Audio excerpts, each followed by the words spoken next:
to the Cheap Beer Corner, where I'm making Matt drink cheap beer. Hooray.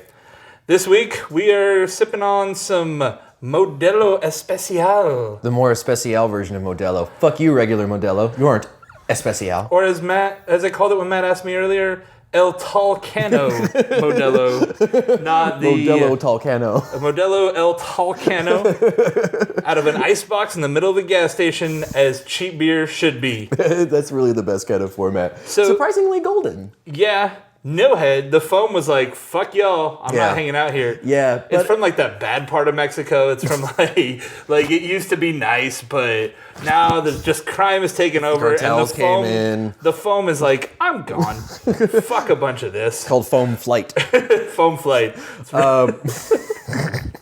We're gonna gentrifocate this fucking beer later. But it actually looks really nice. Yeah, I mean, surprisingly, the cheap beer segment looks good. Yeah, pretty much. They do a good job. It's like it tastes like shit. Filter the fuck out of it. Yeah. Hey, well, that does not smell good.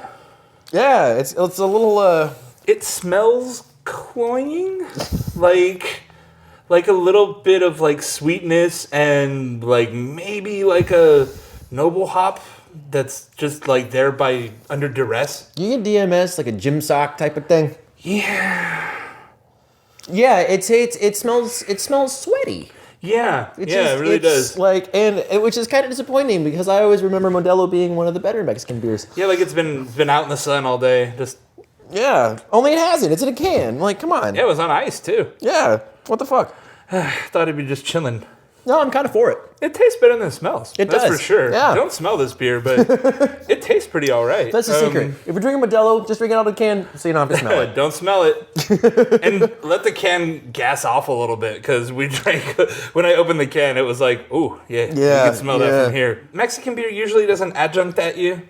I don't think there's any corn or rice in here, but it's too German for that. It's a little, it's like a knockoff of a German. Like, yeah, exactly. It's like a copy of a copy of a copy. Yeah, like great-grandfather... Augustus? Augustus Gonzalez in Mexico. That's how it worked. All the Germans moved to Mexico. They started making their lager and oompa music. It is like a knockoff German beer. It's not really...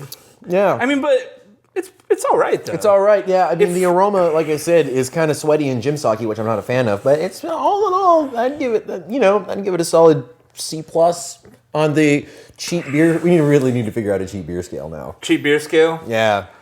On a scale of 1 to some beer that's on the high end, I don't know what it would be. We'll figure it out. When we reach our ceiling, we'll let you know. Yeah. Like, all right, this guy's the guy. It'll happen eventually. Every beer will be judged by. Yeah, exactly. It's like, or negative Pabsts, because it's like -3 Pabsts, because that means good when you double the negative. We're getting way too complicated. Yeah, it's just some math. I've got a graph. If you look over here, I've prepared a PowerPoint presentation. Well, if you form the beer Venn diagram, I think this overlaps only slightly with Pabst Blue Ribbon. But overall, you don't have that skunkiness that Mexican beer is known for. You don't have. I have to approach it like this, ensuring that nothing is passing through my nasal cavity. It's just a bad Jewish impression. No, actually, it's just that I don't know what I'm doing. I'm a bad Woody Allen. I'm not even going to try doing Woody Allen. Overall, though, doesn't have the skunky funk out of a lot of Mexican beer. Like a barbecue, like in a cooler. Yeah, I'd grab a Modelo. Yeah, I'm not going to argue against Probably it. Better than some of the other options. That's true. So, Modelo. It's okay.